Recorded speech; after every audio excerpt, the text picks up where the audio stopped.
Cell क्या होती है? बेसिक यूनिट होती है हमारी लाइफ की। जो बेसिक यूनिट है, सबसे छोटी यूनिट है, वो एक सेल होती है। सेल, बहुत सारे सेल मिलकर एक टिश्यू बनाते हैं, टिश्यू फिर ऑर्गन बनाता है, ऑर्गन फिर ऑर्गन, बहुत सारे ऑर्गन मिलकर ऑर्गन सिस्टम बनाते हैं। इसलिए जो सेल है उसे बेसिक यूनिट कहा जाता है, क्योंकि जो लाइफ स्टार्ट होती है वो किससे स्टार्ट होती है? एक सेल से स्टार्ट होती है।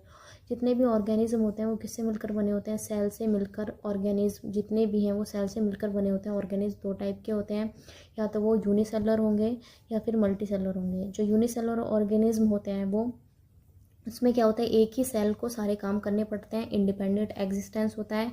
जितने भी फंक्शन होते हैं लाइफ को जीने के लिए, सर्वाइव करने के लिए करने पड़ते हैं, वो जो है सारे काम एक सेल करता है। सारा भार बोझ किस पे आ जाता है? एक सेल पर आ जाता है। और इसमें जैसे कि रिप्रोडक्शन हो गया, डाइजेशन हो गया, रेस्पिरेशन हो गया, ये सारा काम कौन करता है? एक सेल करती है। इसके जो सिंगल सेल ऑर्गेनिज्म के जो एग्जांपल हैं वो है अमीबा और पैरामीशियम। दूसरा आता है मल्टी सेलुलर। मल्टी सेलुलर में क्या होता है? जो कोई भी ऑर्गेनिज्म होता है वो बहुत सारे सेल से मिलकर बना होगा। उसमें जैसे इसके एग्जांपल है एनिमल हो गया, प्लांट हो गया, मोस्ट ऑफ फंगी हो गया। फिर हम आते हैं साइंटिस्ट पर, आएंगे कि किसने क्या किया था। एंटोन वॉन लुइक-फुक थे, उन्होंने क्या किया था? सबसे पहले सेल को देखा था और डिस्क्राइब किया था। सबसे पहले जो लिविंग सेल थी उसे किसने देखा था? एंटोन वॉन लुइक-फुक ने देखा था। फिर उसके बाद आए रॉबर्ट ब्राउन। रॉबर्ट ब्राउन ने किसकी डिस्कवरी की थी? न्यूक्लियस की डिस्कवरी की थी। अब आते हैं हम सेल थ्योरी पे।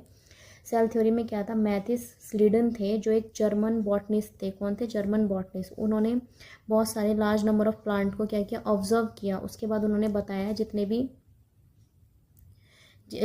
प्लांट होते हैं वो किससे मिलकर बने होते हैं? डिफरेंट काइंड ऑफ सेल से मिलकर बने होते हैं। मतलब बहुत सारे टाइप के सेल से मिलकर बने होते हैं। बाद में वो क्या बनाते हैं? टिश्यू बनाते हैं।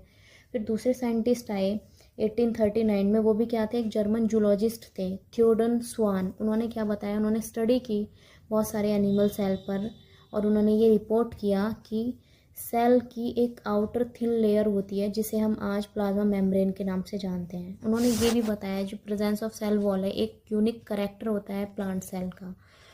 स्वान ने एक हाइपोथेसिस दी थी। स्वान जो थे उन्होंने एक हाइपोथेसिस दी थी। उन्होंने ये बताया था कि जो भी एनिमल और प्लांट की जो बॉडी होती है वो किससे मिलकर बनी होती है? सेल और सेल प्रोडक्ट से मिलकर बनी होती है।